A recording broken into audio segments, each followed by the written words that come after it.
अपन आत्माओं जैसे ये हमारे एक बीमारी ला रखी है इन नकली गुरुओं ने कि जैसे आप जी का कोई भी घर का सदस्य मृत्यु को प्राप्त हो जाता है, फिर उसके शरीर को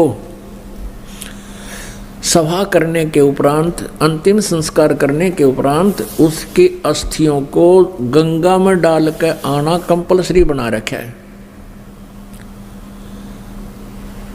क्यों बना रखा है, किस लिए?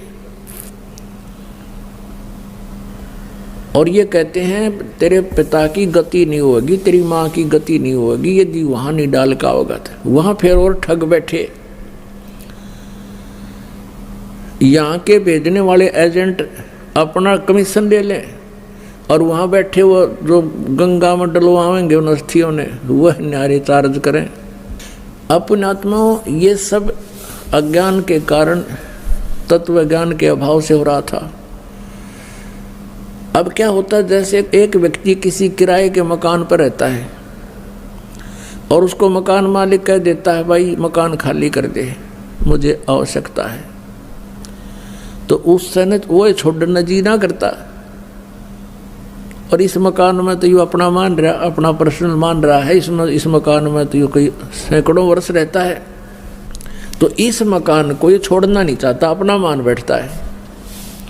उधर से भक्ति ना करने से ये प्रेत बन जाता है। प्रेत बनते ही इसका जो भी अकाउंट है जाते इसको मिल जाता है, कौन सी योनि प्राप्त होनी है, ये भूत बन जाता है। और उधर से क्या होता है कि वो घर वाले उनको फूक देते हैं, सवा कर देते हैं, तो वापस वो अपने घर पर आता, वो प्रेत बन के। अब घर वाले तो उसको देख नहीं सकते, उसमें आवाज़ नहीं, वो सुना नहीं सकता, वो वहाँ धक्के खा के फिर देखता मेरा शरीर कहाँ है। वो जाता शमशान घाट पे। तो इतना इसको ज्ञान होता है प्रेत को कि ये अस्थि मेरी है, ये नहीं है। तो अगर वहाँ उसको कोई अपनी अस्थि मिल जाता है, यो हार्ड ना जड़ा हुआ, उसको चिपक जाता मेरा है, यो मेरा, नुतकती चिपट जाए उसका। और ये सिद्ध ये क्या करते हैं, सेवड़े उन अस्थियों को उठा लाते हैं और वो अस्थि के साथ आता वो प्रेत, फिर वो उसको अपने जंतर मंत्र से जकड़ लेते हैं, अपने अधीन बनाकर फिर वो दूसरों को दुखदाई हो जाते हैं। तो इस कारण से इसका उन्होंने निपटारा करवाने के लिए इन नकलियों ने ये सोचा कि भाई इन अस्थियां न उठाकर तुम वहाँ डालो, ऐसे गहरे जल में डाल दो जहाँ ये पितर प्रेत बनकर आवे तो उसका हाथ ना लगे, वो चपका नहीं और वापस तुम्हारे घर ना आ जावे, आसपास भी ना रहे। उनका उद्देश्य तो ये था। अब उससे क्या समाधान हो गया, वो तो बनना था वो बन चुका है, प्रेत बनना था या कोई पशु पक्षी बनना था वो तो बन चुका है अपने पूर्व संस्कार से। अब वो नकीते ठाकर डालें जाओ, प्रेत वो बन ही चुका है। तो ऐसी हमारी ऐसी वृत्ति है इस जीव की। उसी आधार से सुखदेव वाली आत्मा का संस्कार ऐसा था कि उसने गंदे अंडे में ही ऐसे उसका अंडा नष्ट हो गया और उसका वो चिपका रहा, अपना जान के मेरा है मेरा है। यह वृत्ति है हमारी। अपन आत्मा जैसे बच्चा गर्भ में आते ही माता को अपनापन हो जाता है और किसी कारण से वो गर्भपात हो जाता है तो बहुत रोती है कि मेरा था मेरा था। ऐसे ही उस अंडे को गंदा होने पर भी उसने अपना मान रखा था, चिपका बैठी थी आत्मा मेरे, उसका संस्कार ऐसा था। और ये सारा कुछ जो होता है पूर्व निर्धारित संस्कारों से ही होता है। जो पार्वती जी को मंत्र मिला ये भी पूर्व संस्कार थे इसके और पूर्व निर्धारित था। अब केवल कबीर परमेश्वर ही उसको परिवर्तन कर सकता है और किसी पर परिवर्तन नहीं होना। तो ये सारा कुछ हुआ तो पूर्व संस्कार से, लेकिन घटना ऐसे घटी हो।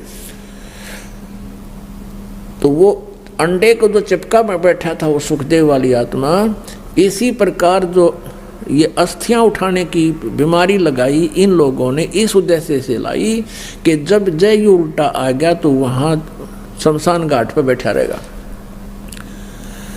और आपने देखा होगा कि भाई कई क्या कहा करते थे कि भाई ये लड़का वहाँ जा रहा था और इसकी ठोकर लगी किसी वस्तु का, उस दिन से बीमार है, तो यो भूत चिपटा रहा है उसके अपने अस्थि के, और उसका ठोकर लगी, फिर ये चौधरी था, फिर अब कैसे मेरा ठोकर मार दी, इसका अंडी बनाता लकड़ता ही नहीं, फिर गदा बन जा है। तो वहाँ उनको दुखदाई होता था, इसलिए उन्होंने ये समस्या हल कर दी कि अस्थि यहाँ से फेंक दो, कितना यू एक स्थान पर ना चिपका रहा, अंडे जा धक्के खानता कि तो और धक्के खा लेगा, बाहर चला जाएगा। ये उद्देश्य था। और पुण्यात्माओं कहते हैं यदि आप पूर्ण परमात्मा की भक्ति करते, सतगुरु की संगत करते, ना तो आपने भूत बनना, ना अस्थियां उठाने की आवश्यकता, और आपने यो नाम ले रखा तो कितनी ठोकर लागो, कितने कुछ जाओ चौराहे पर कांडो तुम, और बर्फी खाते हुए आपके निकट कोई भी नहीं आ सकता, क्योंकि ये समर्थ की शक्ति है। एक भक्त बता रहा था कि मैं अपनी किसान था वो, कि अपनी बहन के गांव में ससुराल में गया हुआ था, उनका ज़मीन ज़्यादा थी, मैं अपने बैल ले गया था उनकी खेत की जुताई करवाने के लिए, हेल्प करने के लिए। तो मेरी ड्यूटी उन्होंने दूसरे खेत में लगा दी, और बहन का बटेऊ जो बहनोई था वो दूसरे खेत में अपना काम कर रहा था।